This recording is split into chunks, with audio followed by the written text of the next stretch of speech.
Hello, and thank you for being here today. I hope you're doing well and finding a little calm wherever you are. My name is Think Revenge. If you feel this kind of story speaks to you, you're welcome to subscribe and listen along in the future.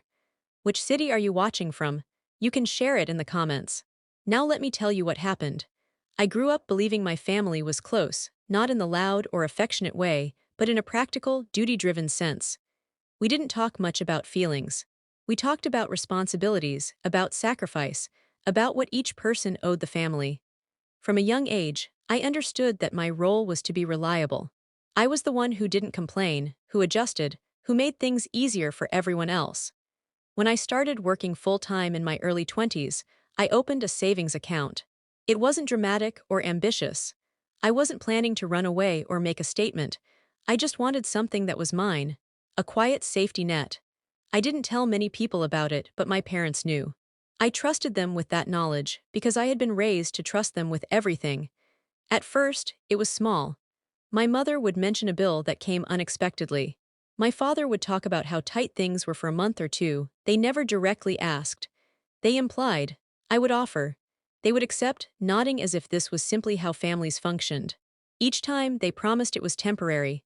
Over the years, the pattern became familiar. I would save. Something would happen. I would help. I told myself this was normal. I told myself I was lucky to have parents who were still involved in my life. I didn't notice how often my own plans were postponed, how frequently my account balance dipped just when it began to feel reassuring. The day everything changed didn't begin with conflict. It began with laughter.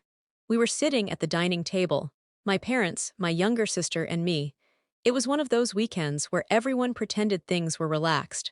My father mentioned, almost casually, that they needed access to my savings again. This time, it wasn't for a bill. It was for an investment opportunity a friend had mentioned. I hesitated. I asked a question, how much, for how long. That was enough to shift the mood. My mother laughed first. It wasn't cruel exactly. It was dismissive. She said I was too serious about money, that I acted like I was better than them because I had savings at all. My father joined in, joking that I sounded like a banker instead of a daughter. My sister smiled and looked away. I remember the heat in my face, the way my chest tightened. I wasn't being attacked openly, but I was being reduced. My caution became selfishness. My effort became arrogance. They joked about how I would never survive without them anyway. That laughter stayed with me longer than the words. It happened in public, at a table where I was supposed to belong. It told me something I hadn't wanted to see. My savings weren't respected because my independence wasn't respected. I didn't argue. I didn't defend myself. I said I would think about it. The laughter followed me as I left the room. That night, I lay awake and replayed years of conversations. Times when my sister's needs were urgent, but mine were optional. Moments when my contributions were expected but never acknowledged. I saw the pattern clearly for the first time, not as individual incidents, but as a structure I had been living inside. A few weeks later, without telling anyone, I made an appointment with a financial advisor at my bank. I framed it as routine when I booked it, even to myself. In the meeting, I explained my situation plainly.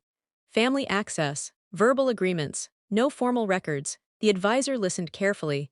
She asked calm, precise questions. She explained the difference between generosity and exposure. She showed me, in black and white, how much money had left my account over the years and how little had ever come back. Seeing it documented was different. It wasn't emotional, it was factual. The numbers didn't accuse anyone, but they didn't excuse anything either. I also consulted a lawyer, not to threaten or confront, but to understand my rights. I wanted clarity, not revenge. He explained the risks of shared access and informal loans. He didn't dramatize it. He treated it like what it was. A common situation that often ended badly for the person who stayed quiet the longest. After those meetings, I made a decision privately. I changed my account structure. I removed access. I redirected my income. I didn't announce it. I didn't warn anyone. I simply acted. The reaction came quickly. My mother called first, her voice sharp with confusion. She asked why a transfer hadn't gone through. I told her calmly that my savings were no longer available for family use. There was silence on the line, followed by disbelief. Then anger. My father took over the conversation. He accused me of being ungrateful. He reminded me of everything they had done for me growing up. He said money had changed me. I listened. I didn't interrupt. When he finished, I told him I was grateful for my upbringing, but my savings were not a shared resource anymore. I said it once.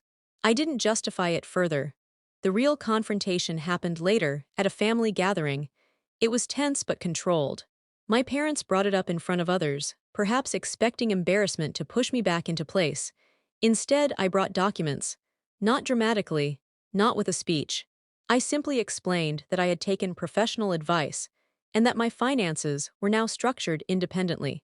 I clarified that past contributions had been voluntary, not obligations, and that future requests would not be considered. The room was quiet. No one laughed this time. What surprised me most wasn't their anger. It was their confusion. They seemed genuinely unsure how to respond when authority and process entered the conversation. When this wasn't about feelings or family roles, but about boundaries backed by documentation. After that, things changed slowly. My parents spoke to me less. My sister avoided the topic entirely. There was distance, but there was also relief. I didn't feel triumphant. I felt steady.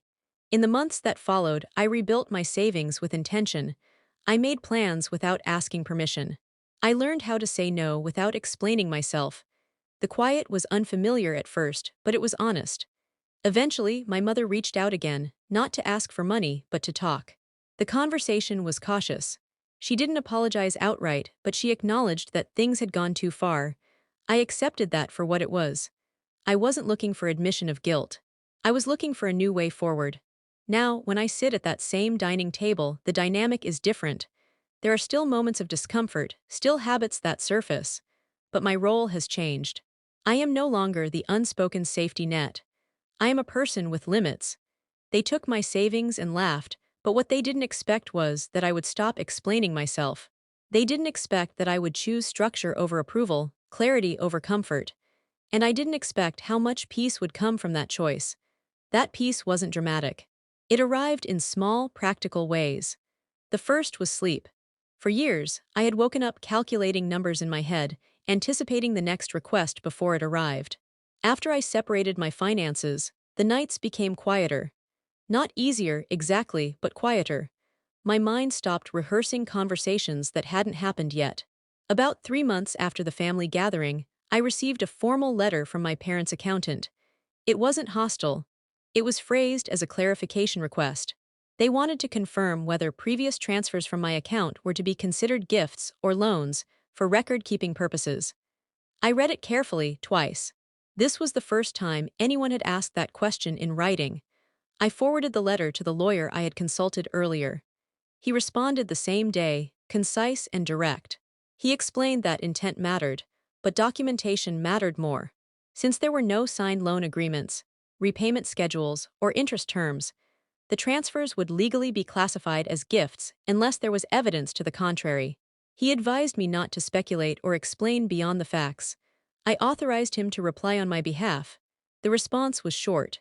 It stated that no loans had been issued, no repayment was expected, and no further financial involvement existed between me and my parents.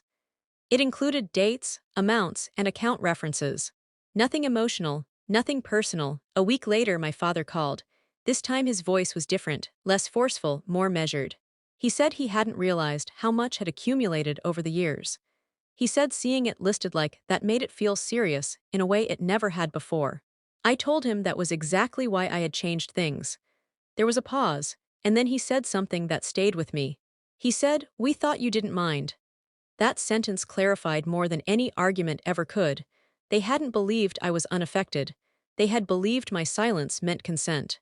My consistency had been mistaken for capacity. After that conversation, the request stopped entirely. Not gradually, completely. The absence was noticeable. It felt like a limb that had always been tense finally relaxing. Around the same time, I took another step that had nothing to do with my parents directly. I updated my will. It was a simple document, but it mattered to me. I named beneficiaries. I outlined instructions. I made decisions that assumed my life was mine to manage long-term. Signing it felt grounding. Not because I expected something to happen, but because I was acknowledging my own authority. 6 months passed. The family dynamic settled into a new, quieter pattern. Holidays were polite. Conversations stayed on safe topics. There was less warmth, but also less pressure. I noticed how often my parents now discussed finances with my sister instead. I didn't intervene. I didn't warn her. I trusted her to learn her own boundaries in her own time. One afternoon, nearly a year after I had removed account access, my sister asked to meet for coffee. She was nervous. She said she had started noticing things too. How expectations shifted depending on who was in the room. How saying yes once made it easier for people to expect it again. I listened. I didn't offer advice. I didn't frame my experience as a lesson. I told her only what I had learned for myself, that clarity early on costs less than resentment later. She nodded. We talked about other things after that. Professionally, my life changed in subtle but meaningful ways. With financial stability, I took a training course I had postponed for years. It led to a role with more responsibility and better pay. I didn't tell my parents about the raise. Not out of secrecy, but out of habit finally breaking. Not everything needed to be shared. There were moments of doubt. Moments when guilt surfaced unexpectedly. Family narratives don't dissolve just because you stop participating in them. But each time I returned to facts. I had not abandoned anyone. I had not acted impulsively. I had followed a process, consulted professionals, and made decisions aligned with my capacity. 2 years after the initial laughter at the table, my mother brought up the savings incident again. Not to reopen it, but to acknowledge it. She said she hadn't realized how dismissive that moment had been. She said laughing had been easier than admitting dependence. I thanked her for saying that. I didn't say more. Now my relationship with money is uncomplicated. It's not emotional, it's not symbolic. It's functional. It supports my life instead of negotiating it. And my relationship with my family, while altered, is honest in a way it never was before. I learned that quiet decisions often have the longest reach, that you don't need to raise your voice to change a pattern. You need records, timelines, and the willingness to accept temporary discomfort in exchange for long-term stability. They laughed once, assuming the story would continue the way it always had. It didn't. And that difference didn't come from confrontation. It came from choosing structure, following through, and letting the consequences settle where they belonged.